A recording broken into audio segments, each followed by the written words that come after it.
Salmo de número 23, nós temos, durante esta semana, pensado um pouco, refletido um pouco nestas verdades tão tremendas, nesta analogia que o salmista, que o rei, que o profeta Davi, que o homem segundo o coração de Deus fala, declara.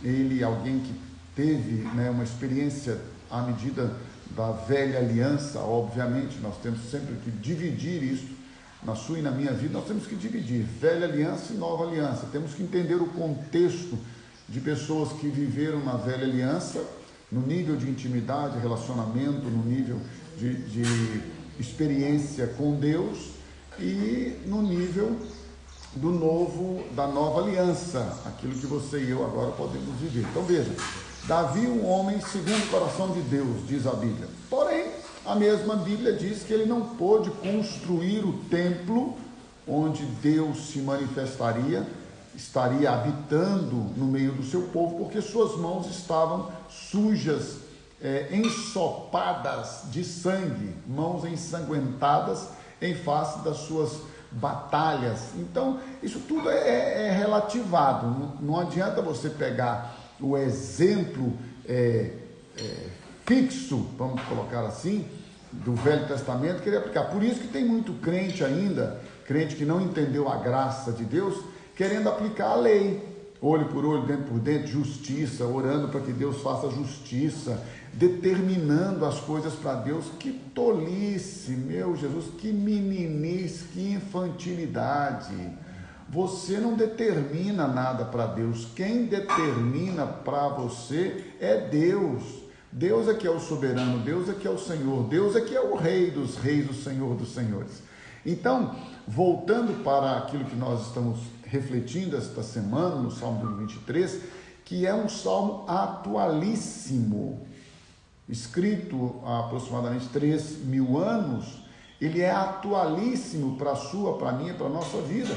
Porque, entenda isto, as promessas de Deus, elas são atemporais, ou seja, elas não são limitadas àquele momento em que elas foram feitas ou a quem tenham sido feitas, porque a Bíblia diz que todas as promessas, e quando Paulo escreveu isso aos irmãos em Corinto, não existia o Novo Testamento. Então você precisa entender que quando Paulo diz assim, olha, todas as promessas, quantas forem as promessas de Deus, se referindo obviamente ao Velho Testamento e às promessas que foram feitas no Velho Testamento, quantas forem, são por meio de Jesus, por meio de Cristo, o sim, o amém, o assim seja, por nosso intermédio para a glória de Deus. Ou seja,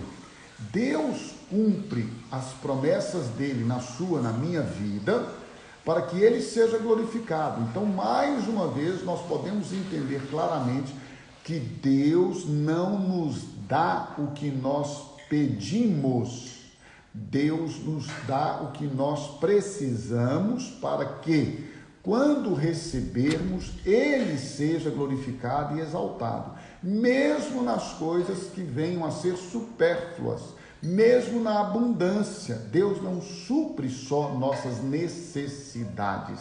Diz a Bíblia que ele nos dá muito mais do que aquilo que precisamos, do que aquilo que necessitamos, para podermos repartir com aqueles que não têm.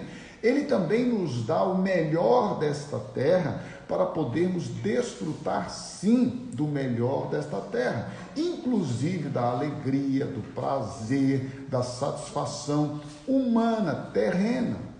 Então, entenda, eu penso que você precisa refletir sobre isso, e refletindo, trazer ao equilíbrio, ao bom senso, essas situações.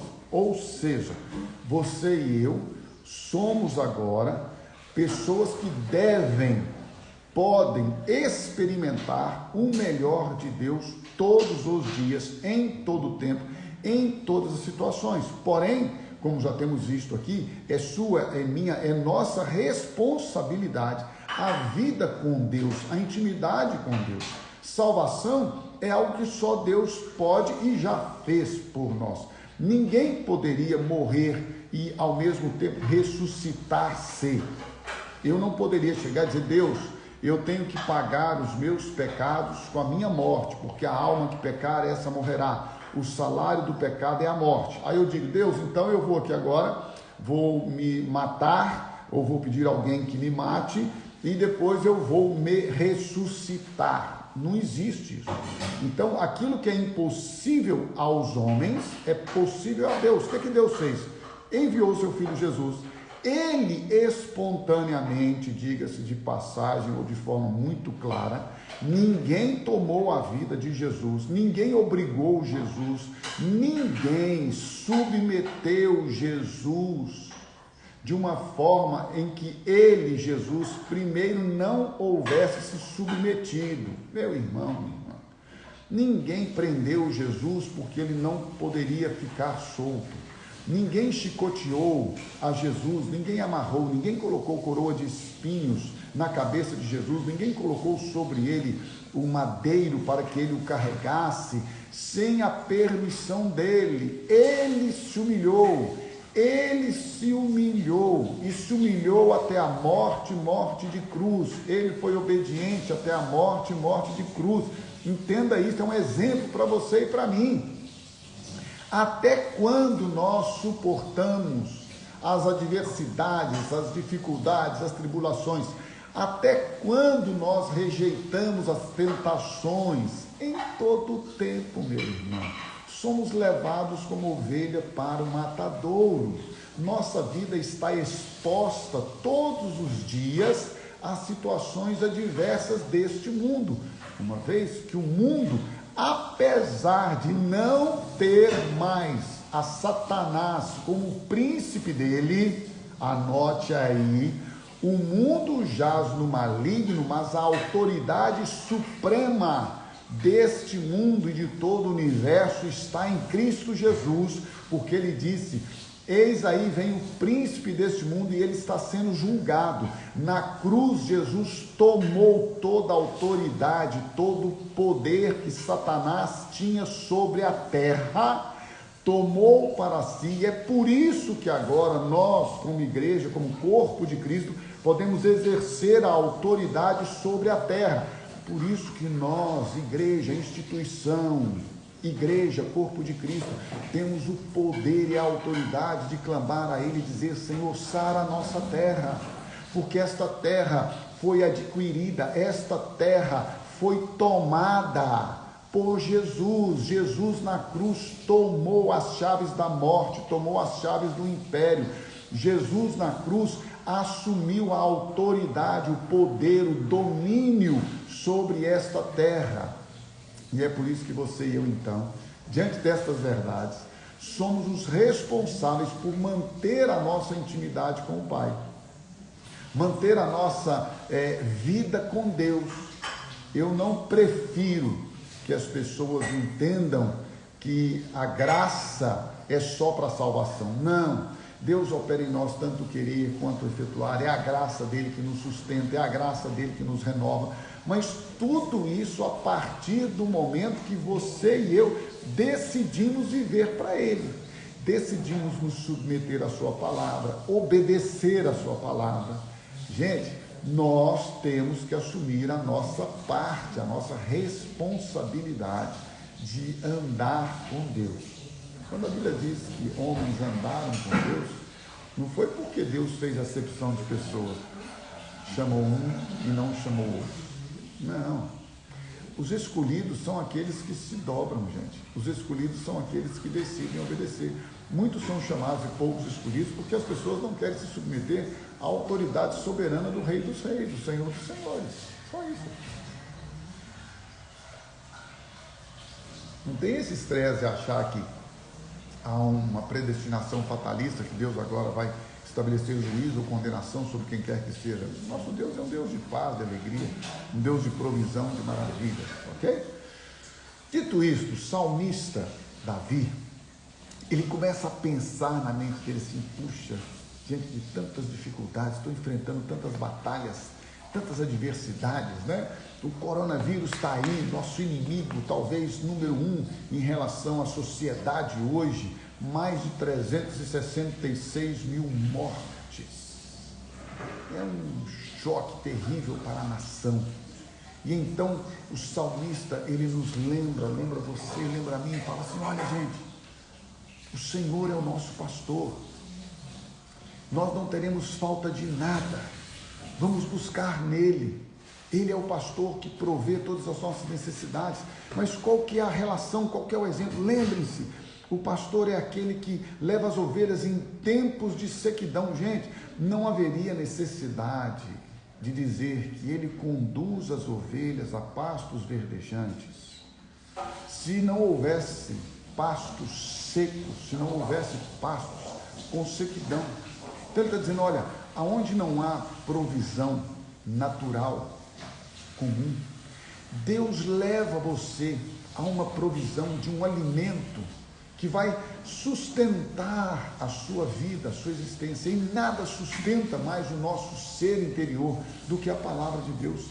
Ele leva você a beber, a saciar a sua sede em águas tranquilas. Você não correrá risco. Eu falei aqui ontem, nesse exemplo do salmista, as ovelhas têm uma percepção e um alcance de visão entre 8, 10, 12 metros. Daí para lá elas já não têm mais uma visão clara do que está à frente. É por isso que elas precisam ser guiadas.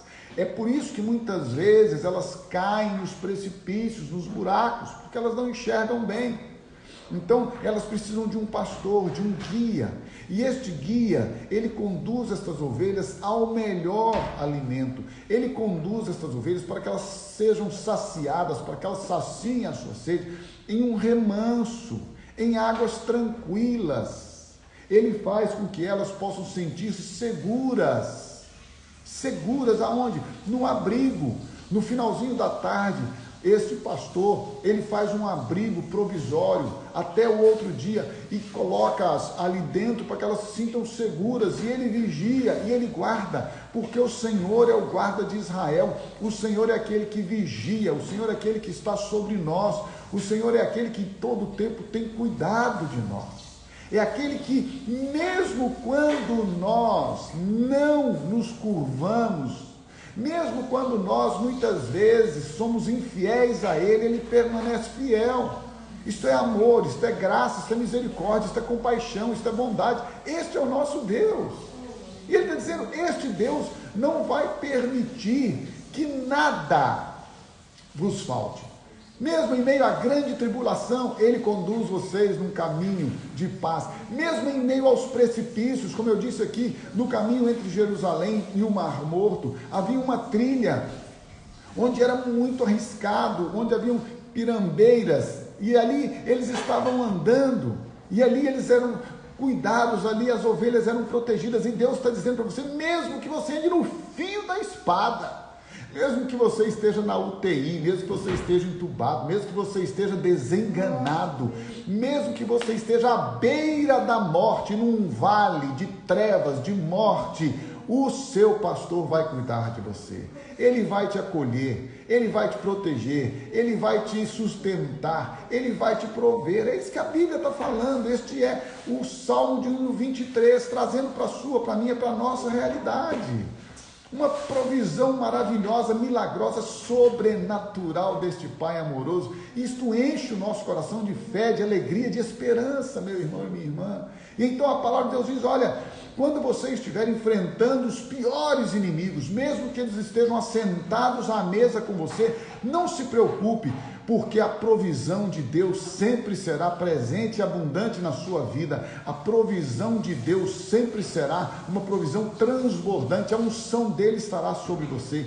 Ele te dará sabedoria, discernimento, graça, autoridade, unção. Seu cálice vai transbordar como um rio de águas vivas do seu interior, porque você estará cheio do Espírito Santo de Deus, mesmo diante ou mesmo na presença dos seus inimigos, seja ele qual for. Se o seu inimigo nesta manhã é o coronavírus, diga para ele: você não tem autoridade e poder na minha vida, porque a minha vida pertence ao pastor Jesus, ao Senhor Jesus. Ele é a minha vida, ele é a minha história. Meu irmão, minha irmã, não atrapalha Deus, Não atrapalha Deus, não.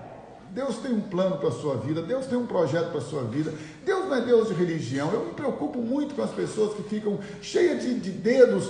Ai, mas eu vou mudar de religião. Eu sei lá, fica com a sua religião. A sua religião e a minha também. Presta para salvar, meu irmão. Não transforma ninguém, não liberta ninguém. Quem transforma, quem liberta é Jesus. Oh, meu irmão, minha irmã, que o Espírito Santo abra o seu entendimento nesta manhã, para você não ficar apegado às tradições humanas, familiares, doutrinas, regras, preceitos, toca, não toca, pode, não pode, fala, não fala, faz, não faz, vê, não vê, assiste, não assiste. Meu irmão, minha irmã, precioso de Deus, o Espírito Santo habita em nós, é Ele quem nos guia a toda a verdade, é Ele quem nos mostra o caminho, é Ele quem nos guarda, é Ele quem nos protege, é Ele quem unge a nossa cabeça. O que você pode, o que você não pode, o que o Espírito Santo falar que você pode? Pode assistir pornô? Pornografia, encher a sua mente de lixo, de miséria, de desgraça. Aí depois você vai ter o que com a sua esposa? Além de ser perturbado por espíritos malignos, demoníacos, Satanás, ciranda com a sua mente, meu irmão. Vê as lives anteriores aí sobre mente transformada.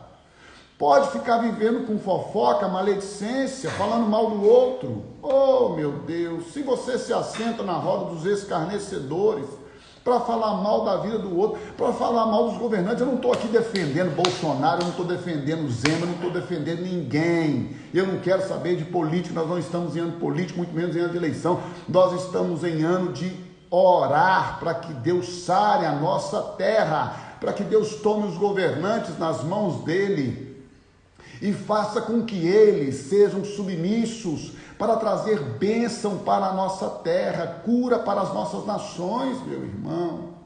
Nós não estamos preocupados com religião, nós temos que entender que Jesus Cristo, o bom pastor, que dá a vida pelas ovelhas, Ele veio estabelecer a história que Ele escreveu para você e para mim. Há uma história escrita.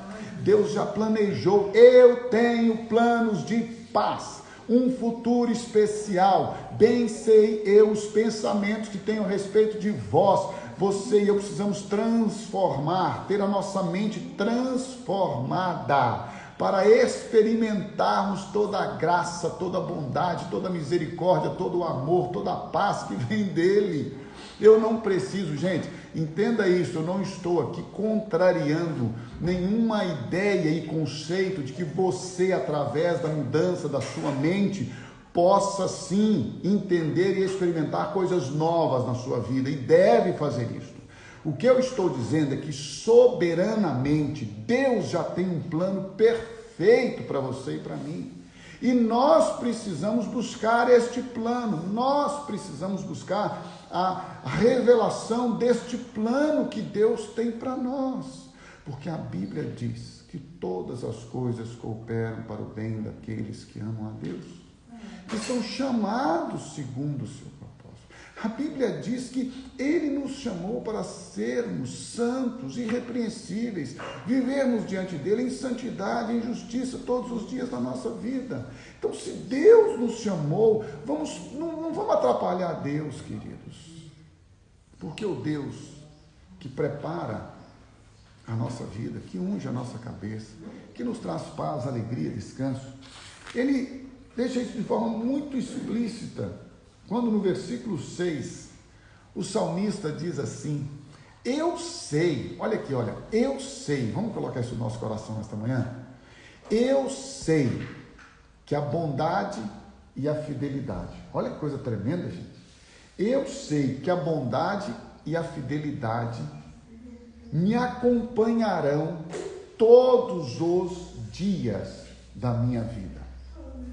Eu te pergunto, se são todos os dias, não importa onde você esteja, não importa o que você esteja fazendo, nada importa. Por quê?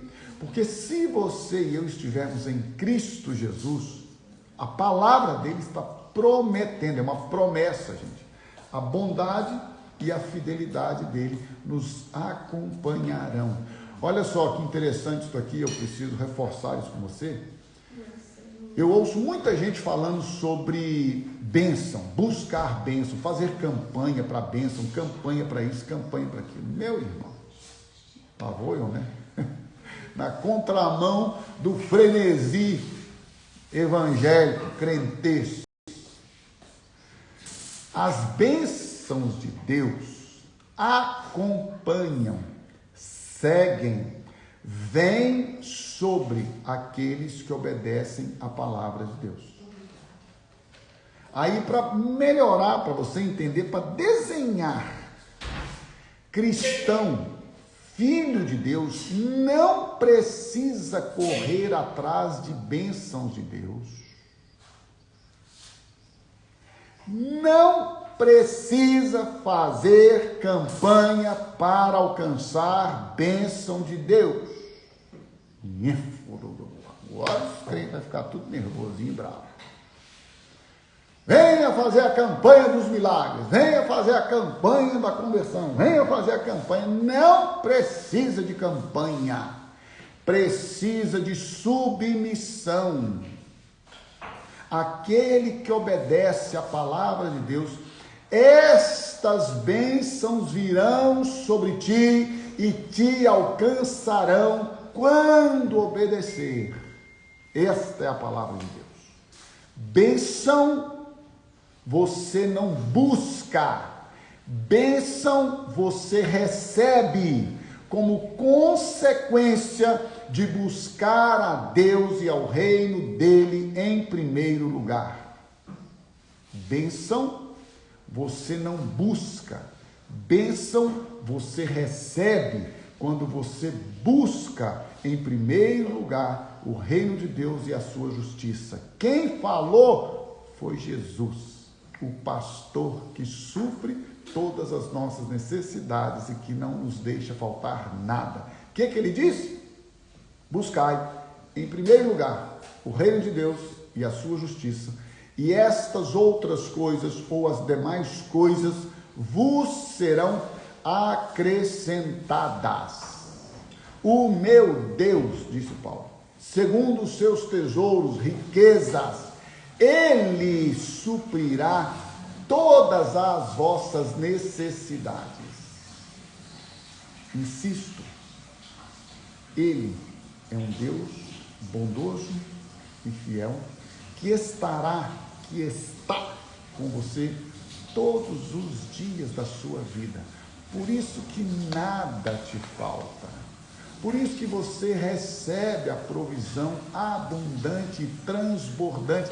É por isso que o seu cálice transborda. Porque você foi feito um odre novo. Aí ele colocou uma unção nova, um espírito novo, derramou no seu coração, na sua vida, o Espírito Santo. Porque aquele que tem um espírito novo, aquele que tem o Espírito Santo unido ao seu espírito, ele transborda pela presença e pela glória do Espírito Santo. E o Senhor é o meu pastor, de nada terei falta. Em verdes pastagens, em abundância do melhor alimento, da melhor provisão, Ele me faz descansar, repousar. E em águas tranquilas Ele me conduz para que a minha sede seja saciada. Se você tem sede, venha a mim e beba, disse Jesus. É isso que Ele faz. Ele restaura-me o vigor. Esta noite foi uma noite de muita luta. Tivemos a maravilhosa notícia que o Jaerte foi para o quarto anteontem à tarde, na quarta-feira. E ontem à tarde ele voltou para a UTI. Não a UTI de Covid, mas a UTI normal, que deu uma piorada no quadro dele. Então foi uma notícia que nos abalou, nos entristeceu. Já estamos com o Serjão também na UTI, estamos orando, clamando a Deus. E a gente tinha celebrado tanto esta recuperação do Jaerte. Ontem nós voltamos e eu confesso a você que houve uma apreensão, uma tristeza muito grande. Hoje de madrugada acordei, comecei a orar e clamar a Deus e levantei hoje bem cansado. Mas quando eu levantei, preparei o café, falei: Senhor, restaura-me o vigor, porque daqui a pouco eu preciso compartilhar com os meus irmãos os princípios bíblicos que nós tanto temos buscado. E Deus restaurou-me o vigor pela sua palavra, pela sua bondade, pela sua fidelidade. E é por isso que nós podemos em todo tempo buscar ao Senhor e continuar na certeza e na convicção de que Ele restaura o nosso ânimo. Eu quero que você tenha uma sexta-feira muito abençoada. Quero que você tenha um final de semana tremendamente abençoado, cheio da glória de Deus, do Espírito Santo de Deus, do transbordar de Deus sobre a sua vida, lembrando que Ele te renova, que Ele te anima, que Ele te sustenta, que Ele te fortalece e que em meio às tribulações, às provações e tentações, Ele está com você, em meio ao enfrentamento dos piores ou diante dos piores inimigos. Ele unge a sua cabeça com óleo, Ele traz uma mesa farta de provisão da palavra dEle, do amor dEle, do poder dEle sobre a sua vida. Ele enche a sua mente de lembranças da palavra para trazer esperança a você, e Ele estará com você todos os dias. A bondade, a fidelidade dEle te acompanharão todos os dias, e não será diferente nesta sexta-feira. Por isso eu profetizo sobre a sua vida a graça do Senhor, a misericórdia, a bondade, a compaixão e o poder dEle, a fidelidade e a bondade dEle, que te acompanharão todos os dias, cumprindo na sua vida todas as promessas deste Deus, deste Pai maravilhoso, e assim você desfrutará de uma alegria abundante e transbordante, muito acima do que você vê, do que você ouve, do que você sente, porque o nosso Deus é poderoso para fazer infinitamente mais.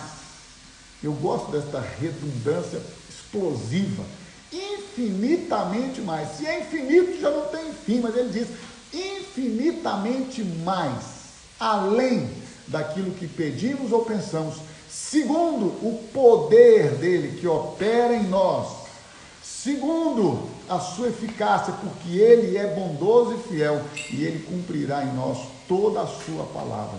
Que assim seja na sua vida, na sua casa, na sua história, sobre aqueles que estão enfermos, sobre aqueles pelos quais nós temos orado, clamado a Deus para que traga cura, que Deus traga cura para as nossas nações, que Deus traga cura para os enfermos, que Deus traga consolação para aqueles que têm perdido seus parentes, seus irmãos, seus amigos.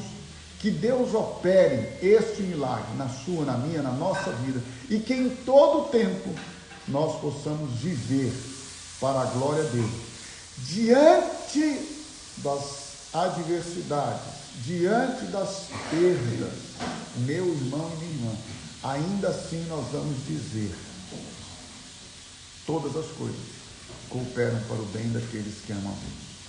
Ainda assim, com o nosso coração dilacerado por perdas, entristecido por perdas muitas vezes, nós vamos dizer: graças te dou, ó Pai, porque reconheço que na minha vida a tua vontade soberana jamais deixará de ser cumprida, estabelecida. Portanto, pode ser que eu não entenda, pode ser que eu não compreenda, pode ser que nesse momento eu ainda esteja em conflito com tudo aquilo que eu estou vivendo, mas uma coisa eu sei: ainda que a figueira não produza, ainda que ela não dê o seu fruto, ainda que a oliveira não produza o seu fruto, ainda que ela minta, contudo eu direi: o Senhor é o meu pastor e de nada terei falta. Mesmo diante das perdas, eu ainda posso dizer: graças te dou, Pai, porque na minha vida a tua soberania jamais deixará de ser cumprida, porque eu decidi me submeter e obedecer a tua palavra.